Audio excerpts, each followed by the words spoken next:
On September the 15th of 1986, Stephen King published It, which was, at the time, one of his longer novels, and to this day proves to be one of his most popular. 4 years after the book's release, in the November of 1990, there was a 2-part television miniseries based off of the novel, starring Tim Curry as Pennywise the Clown. Ever since, It, Pennywise, The Losers Club, and many other elements from the book have been popular with horror enthusiasts and pop culture for quite some time. 2 years ago, there was a film directed by Andy Muschietti entitled It, and revived the classic story, as well as being a hit amongst audiences and critics alike. With the upcoming sequel hitting theaters very soon, I decided it was time to reflect on that film and talk about why it was so successful. I'll be talking about behind the scenes, the characters, the plot, the script, and many more things, so sit down for this retrospective look on It. If there was one thing for It to get right, it was Pennywise, the antagonist of the film. Not only is the book named after the character, but he's the most popular element of the story by far. Ever since Tim Curry portrayed Pennywise the Dancing Clown in the early 90s, he has been a pop culture phenomenon, similar to Freddy Krueger and Michael Myers of other horror fame. Pennywise was a very important element of the story to get down. He's not the biggest element of the story necessarily, but in terms of the public eye, he had to be done justice. And thankfully, he managed to be all things that I have mentioned. He is a threatening antagonist, and that is exactly what the story needed to portray him as. Pennywise was not rushed throughout the runtime of It. In no point do he see him prematurely. Everything he does makes sense and is executed very, very well. Bill Skarsgård, the actor who plays Pennywise, gives his all and has a realistic menace, and he adds quite a bit to the character, not just in terms of how he delivers his lines, but in terms of his physical appearance, contorting his face, his eyes, his mouth, to all portray the clown in a realistic manner. The encounter that Pennywise has with Georgie very early on in the story not only establishes the story and the plot of It, but also establishes Pennywise as a menacing threat. We see him off Georgie very early on. We understand that yes, this villain does deal with kids in a very harsh way, and he will do what is necessary to stay fed. And throughout the film, we maintain that elevated suspicion that he is going to strike again on one of the lead characters. Pennywise is also not overused. He's not only not rushed, but also not overused as well. We know that in many horror films, they like to show the monster many, many times and get all the money's worth for the character, but in terms of It, we don't see Pennywise very often, so when we do, it's startling, and almost every scene with Pennywise is memorable in some way, and it captures a darker aspect of the character throughout the film. And finally, the iconic red balloon associated with It, the film, and Pennywise the character, lets us know that every time we see that balloon, Pennywise's evil presence is nearby, and just by seeing the balloon, we get frightened knowing that the clown is around. To me anyways, the most important aspect of It is the Losers Club, the main characters of the story in both parts 1 and 2. Because without them, Pennywise has no motive. We need the kids to exist in order to start some drama, and to see them react against Pennywise is where the story really shines quite well. First of all, the film has excellent casting. All of the characters feel genuine, every character decision makes sense, they have really good chemistry too.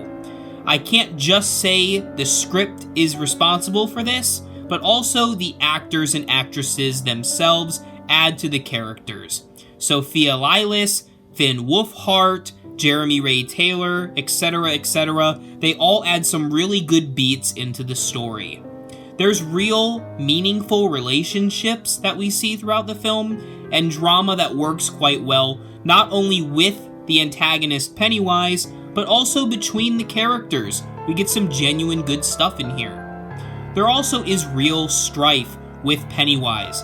Like I mentioned before, seeing Georgie get murdered very early on establishes that yes, there is some violence in this story, but we also understand that each of the characters has a dark past in their lives, and Pennywise uses this real strife to exploit the characters, and to see them overcome their fears by the end of the film is what makes their characters so meaningful.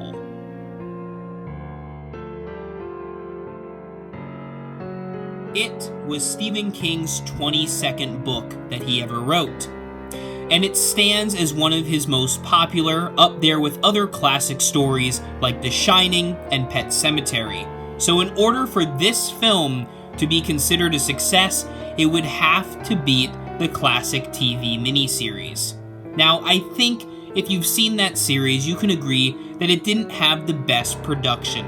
However, there is one very important key aspect that many people overlook when comparing old and new media, and that is nostalgia. Many people considered Tim Curry to be the definitive Pennywise. However, I think Bill really did a great job of owning the part and gave a unique spin on it. He didn't try to be Tim Curry, he was his own thing, and I think made the character ultimately more threatening. Though I do really like Tim Curry's innocence we see throughout the miniseries. With that said, however, this new film pushed the envelope quite a bit, and going back to the Georgie encounter, we see that very early on. In the original TV miniseries, there is no real violence inflicted on Georgie. However, in this film, right away we know that that is the complete opposite. Georgie gets a violent death and establishes that Pennywise is not only a real threat, but these characters are going to have to face something far more serious than the TV miniseries ever could. The production value, the acting, the professionalism, I think all tops the classic TV miniseries and enhances the story quite a bit. So in terms of enhancing the classic, it does just that. Story is one thing, but a film is not only story, but also its technical aspects. And thankfully, when it comes to It 2017, the film had an exceptional production value. There was amazing set design to make the city of Derry seem realistic and unique. Not only did it feel real and genuine, especially for the time period it was set in, but it also left an impression and had a unique aesthetic feel to it. The costuming also reflected the time period quite well and made all of the characters feel realistic and genuine, not only with their performances, but with how they were displayed in the movie. And I cannot glaze over the amazing makeup work done on the production, not only with Bill Skarsgård's portrayal of Pennywise, but also all of the character injuries, the makeup work, the hair design. It was all fantastic. One other thing that was praised highly of it was its mixture of practical and digital effects, especially when it came to Pennywise the Clown. There are many scenes where Pennywise is simply Bill Skarsgård doing improvisation or acting out scenes, but there are some digital effects that are done very, very well. We see this with the painting in the synagogue. We see this towards the end, and especially with that scene where Pennywise comes out of the refrigerator. All of these scenes mix practical and digital effects very, very well. And I think that's also because the director, Andre Muschietti, was a horror director in the past. He worked on Mama. He knows how to set up a scene and overall delivered a great and exceptional production. Ultimately, a film can have a great production, a great cast, great storytelling and characters, but what message does the film portray? Thankfully, it does offer a very powerful message, not only to its more mature audience, but also a younger audience too. Ultimately, the film comes down to teamwork, and yeah, that sounds cliche, but it's important when you think about it. In a story that revolves around facing your fears, growing up, and making decisions for yourself, we need people that we trust and care for around us to help make those decisions, to face our fears, and to grow up and get mature. Stephen King used these story elements throughout his book, and they're portrayed beautifully in this film. The chemistry of the cast, the story, Pennywise, all points to this powerful message of uniting to face fear and to grow up even in response to darkness. In the book, there is a deeper illustration, not really portrayed in the film, about Pennywise the Clown, it, versus this source of light, a beacon of light called Maturin, displayed as a turtle or a tortoise. It's the good and evil dilemma, and we see in the film that you can either side with goodness or side with evil. We have to take a stand, but as we work together in a team, we can face our fears and grow. Even though It, Chapter 1, came out 2 years ago in 2017, the film has a large following of fans both in the horror genre and outside of it in general pop culture terms.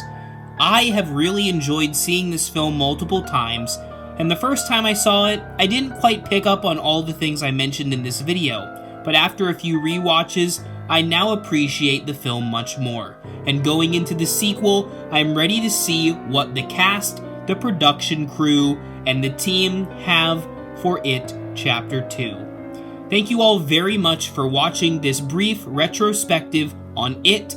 If you enjoyed it, make sure to leave a comment down below and subscribe for all things Halloween.